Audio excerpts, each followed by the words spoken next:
بیت رضوان۔ نبی کریم صلی اللہ علیہ وآلہ وسلم کو حضرت عثمان کے بارے خبر ملی تو آپ صلی اللہ علیہ وآلہ وسلم نے فرمایا اب ہم جنگ کیے بغیر واپس نہیں جائیں گے۔ نبی کریم صلی اللہ علیہ وسلم کے اس فرمان کی وجہ یہ تھی کہ سفیر کو قتل کرنا سنگین جرم تھا اور حضرت عثمان رضی اللہ تعالیٰ عنہ آپ صلی اللہ علیہ وآلہ وسلم کے سفیر بن کر قریش مکہ کے پاس گئے تھے۔ دوسرے یہ کہ حدود حرم میں اور حرام مہینے میں قتل کی خبر نے اس جرم کی سنگینی میں مزید اضافہ کر دیا تھا۔ اس کے بعد نبی کریم صلی اللہ علیہ وسلم ببول کے درخت کے نیچے بیٹھ گئے اور صحابہ کرام رضی اللہ تعالیٰ عنہ نے آپ صلی اللہ علیہ وسلم کے ہاتھ پر بیعت کی کہ حضرت عثمان رضی اللہ عنہ کے خون کا بدلہ لیں گے اور آپ صلی اللہ علیہ وسلم کی ہمراہی میں آخری دم تک لڑیں گے۔ تاریخ میں یہ واقعہ بیت رضوان کے نام سے مشہور ہے۔ اللہ تعالیٰ اس بیعت سے اتنا خوش ہوا کہ قرآن مجید میں اس کا ذکر فرمایا۔ ترجمہ ہے، جو لوگ تم سے بیعت کرتے ہیں وہ اللہ سے بیعت کرتے ہیں، اللہ کا ہاتھ ان کے ہاتھوں پر ہے۔ پھر جو عہد کو توڑے تو عہد توڑنے کا نقصان اسی کو ہے، جو اس بات کو جس کا اس نے اللہ سے عہد کیا ہے پورا کرے تو وہ اسے عنقریب اجر عظیم دے گا۔ قریش کی پریشانی۔ جب کفار مکہ کو مسلمانوں کے ردوں کی خبر ہوئی تو پریشان ہو گئے، کیونکہ اس سے پہلے وہ کئی غزوات میں مسلمانوں کا سامنا کر چکے تھے اور ان کے اتحادی بھی اس لڑائی میں ان کا ساتھ دینے پر آمادہ نہ تھے۔ لہذا انہوں نے فوری طور پر حضرت عثمان رضی اللہ تعالیٰ عنہ کو رہا کر کے حدیبیہ بھجوایا اور مصالحت کی کوششیں کرنے لگے۔ اس کے لیے انہوں نے سہیل بن عمرو کو صلح کی شرائط طے کرنے کے لیے روانہ کیا اور صلح کے لیے یہ شرط لگائی کہ اس سال مسلمان واپس چلے جائیں اور اگلے سال آ کر عمرہ کریں۔ دونوں فریقوں کے درمیان مذاکرات کے بعد کچھ شرائط پر اتفاق ہوا۔ اس کے بعد سہیل بن عمرو نے قریش کے سرداروں سے منظوری لی اور پھر ان شرائط کو تحریری صلح نامہ کی صورت دی گئی۔ مسلمانوں اور مکہ کے مشرکین کے درمیان ہونے والا یہ امن معاہدہ صلح حدیبیہ کے نام سے مشہور ہوا۔ معاہدے کی دستاویز کو حضرت علی نے تحریر کیا۔ صلح حدیبیہ کی شرائط: 10 سال تک جنگ بند رہے گی۔ اس دوران فریقین امن سے رہیں گے اور ایک دوسرے کے خلاف ہتھیار نہیں اٹھائیں گے۔ نمبر 2، حضرت محمد صلی اللہ علیہ وسلم کے ساتھیوں میں سے جو بھی حج، عمرہ یا تجارت کے لیے مکہ آئے گا اسے جان و مال کا تحفظ دیا جائے گا۔ اسی طرح قریش کے تجارتی قافلوں کو مدینہ سے گزرتے ہوئے امان حاصل ہوگی۔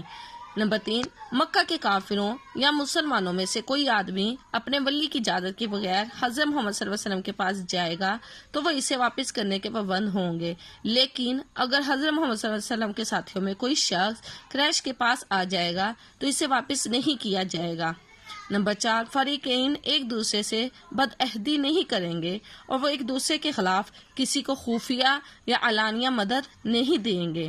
نمبر 5، اب کے قبیلے مسلمانوں یا قریش مکہ کا ساتھ دینے میں آزاد ہوں گے۔ جو قبیلہ کسی فریق کے ساتھ شامل ہونا چاہے تو اس کے ساتھ شامل ہو سکتا ہے۔ اس سال مسلمان مدینہ واپس چلے جائیں گے اور اگلے سال عمرے کرنے کے لیے آئیں گے اور 3 راتیں مکہ میں قیام کریں گے۔ اس دوران اپنی تلواریں نیام میں رکھیں گے اور دوسرا کوئی ہتھیار نہیں لائیں گے۔ نمبر 7، اس دفعہ قربانی کے جانور وہیں رہیں گے جہاں ہم نے انہیں پایا ہے۔ ان جانوروں کو وہیں حلال کیا جائے گا اور مکہ میں نہیں لایا جائے گا۔ نمبر 8، ہمارے اور تمہارے حقوق برابر ہوں گے۔ رسول اکرم صلی اللہ علیہ وآلہ وسلم کا پاس عہد۔ جب یہ معاہدہ لکھا جا رہا تھا اسی وقت سہیل بن عمرو کے بیٹے ابو جندل رضی اللہ عنہ کافروں کی اذیت ناک قید سے فرار ہو کر نبی کریم صلی اللہ علیہ وسلم کے پاس گئے اور آپ صلی اللہ علیہ وسلم سے مدد کے طالب ہوئے۔ ایسے میں آپ صلی اللہ علیہ وسلم نے عہد کی پاسداری کرتے ہوئے انہیں سہیل بن عمرو کے حوالے کر دیا اور ابو جندل رضی اللہ تعالیٰ کی طرف دیکھ کر فرمایا، ابو جندل، صبر و تحمل سے کام لو، اللہ تمہیں اس کا اجر دے گا۔ اللہ تمہارے لیے اور تمہارے جیسے مسلمانوں کے لیے کوئی راستہ نکال دے گا۔ اب صلح کی شرائط طے پا چکی ہیں اور ہم ان لوگوں سے بدعہدی نہیں کر سکتے۔ چنانچہ ابو جندل کو واپس کر دیا گیا۔ اس کے بعد صلح نامے پر چند مسلمانوں اور چند کافروں نے دستخط کر کے معاہدے کی تکمیل کر دی۔ حدیبیہ سے چونکہ ہم کی حدود شروع ہو جاتی تھی، لہذا نبی کریم صلی اللہ علیہ وسلم نے ہم کی حدود میں نماز ادا کی سر منڈایا اور قربانی کا اونٹ ذبح کیا۔ نبی کریم صلی اللہ علیہ وسلم کو دیکھ کر باقی صحابہ کرام نے بھی ایسا ہی کیا اور احرام کھول دیے۔ آپ صلی اللہ علیہ وسلم نے 3 دن حدیبیہ میں قیام کیا اور پھر قافلہ واپس مدینہ چلا گیا۔ اب ہم اس سبق کی مشق کریں گے۔ اس سبق میں 3 کوسچن تفصیلی ہیں اور 4 مختصر ہیں۔ یہ میں نے الگ سے ایک پیج پر آپ لوگوں کے لیے ریڈی کر لیے ہیں، وہ بھی میں آپ لوگوں کو بعد میں سینڈ کر دوں گی۔ اب کوسچن نمبر 3 ہے، درست جواب کی نشاندہی کیجیے۔ صلح حدیبیہ کس سن ہجری میں ہوا؟ 6 ہجری، 7 ہجری، 8 ہجری؟ صحیح آنسر ہے 6 ہجری۔ آپ صلی اللہ علیہ وسلم کتنے صحابہ کو ساتھ لے کر مکہ روانہ ہوئے؟ 14,000، 1400، 14۔ صحیح جواب ہے 1400۔ مسلمان کس غرض سے مکہ روانہ ہوئے؟ جنگ، حج، عمرہ؟ صحیح آپشن ہے عمرہ۔ بیت رضوان کا ذکر قرآن مجید کی کس صورت میں آیا ہے؟ سورہ بقرہ، سورہ آل عمران، سورۃ الفتح؟ سورۃ الفتح صحیح آپشن ہے۔ صلح حدیبیہ کے بعد کس اہم شخصیت نے اسلام قبول کیا؟ حضرت حمزہ، حضرت عثمان فارسی، حضرت خالد بن ولید؟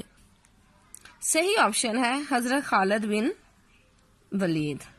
اب یہ سوالات الگ سے میں نے آپ کے لیے تیار کیے ہوئے، وہ الگ سے ہی آپ کو ہم فیس بک پر اپلوڈ کر دیں گے۔